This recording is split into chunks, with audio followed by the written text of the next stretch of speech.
भारत के पहले प्रधानमंत्री पंडित जवाहरलाल नेहरू, जो अपनी कोट में गुलाब रखते और बच्चों से बेहद प्यार करते थे। बच्चे इसी प्यार की खातिर उन्हें चाचा नेहरू कहकर बुलाते थे। राजनेता के तौर पर आपने उनकी कई कहानी सुनी होंगी, लेकिन आज खबर उत्तराखंड में मैं रेणु उप्रेती आपको पंडित जवाहरलाल नेहरू की पुण्यतिथि पर 4 ऐसे किस्से बताने जा रही हूँ जो चाचा नेहरू के जीवन से जुड़े हैं और हमें बेहतर संदेश और सीख देते हैं। तो आइए, सबसे पहला किस्सा आत्मनिर्भर बनने का। बात उस समय की है जब नेहरू जी इंग्लैंड के हैरो स्कूल में पढ़ाई करते थे। एक दिन सुबह अपने जूतों पर पॉलिश कर रहे थे, तब अचानक उनके पिता पंडित मोतीलाल नेहरू वहां आ पहुंचे। जवाहरलाल को जूतों पर पॉलिश करते देख उन्हें अच्छा नहीं लगा। उन्होंने तत्काल नेहरू जी से कहा, क्या ये काम तुम नौकरों से नहीं करा सकते? जवाहरलाल नेहरू ने उत्तर दिया, जो काम मैं खुद कर सकता हूँ उसे नौकरों से क्यों करवाऊं?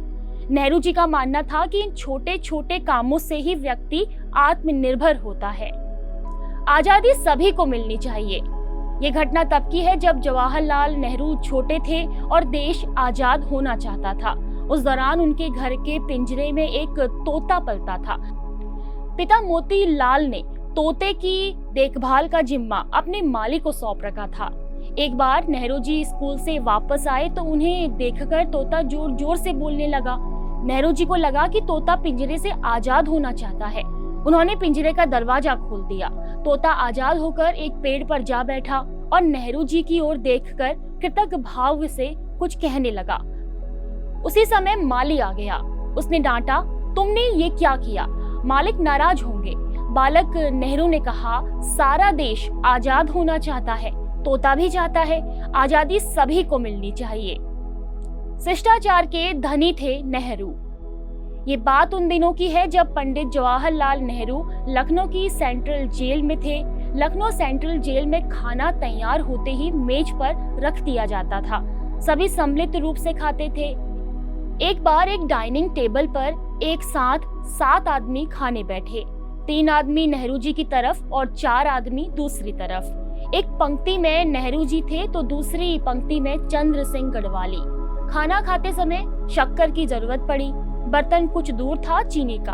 चंद्र सिंह ने सोचा, आलस्य करना ठीक नहीं है, अपना ही हाथ जरा आगे बढ़ा दिया जाए। चंद्र सिंह ने हाथ बढ़ाकर बर्तन उठाना चाहा कि नेहरू जी ने अपने हाथ से रोक दिया और कहा, बोलो जवाहरलाल, शुगर पॉट दो।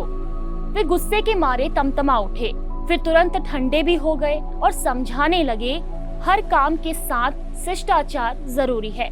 भोजन की मेज का भी अपना एक सभ्य तरीका है, एक शिष्टाचार है। यदि कोई चीज सामने से दूर हो तो पास वाले को कहना चाहिए, कृपया इसे देने का कष्ट करें। शिष्टाचार के मामले में नेहरू जी ने कई लोगों को नसीहत प्रदान की थी।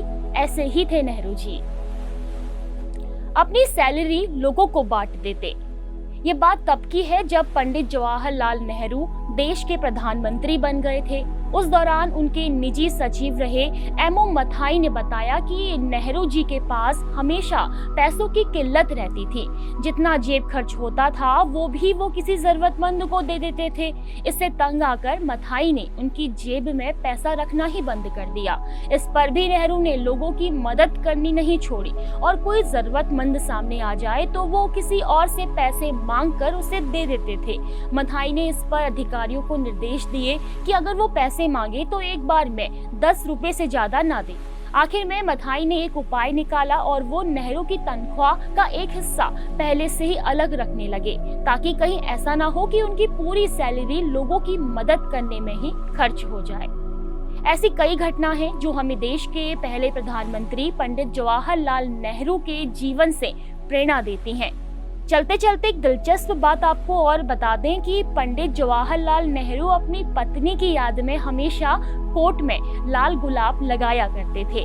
आज ही के दिन 1964 में दिल का दौरा पड़ने से जवाहरलाल नेहरू का निधन हो गया था।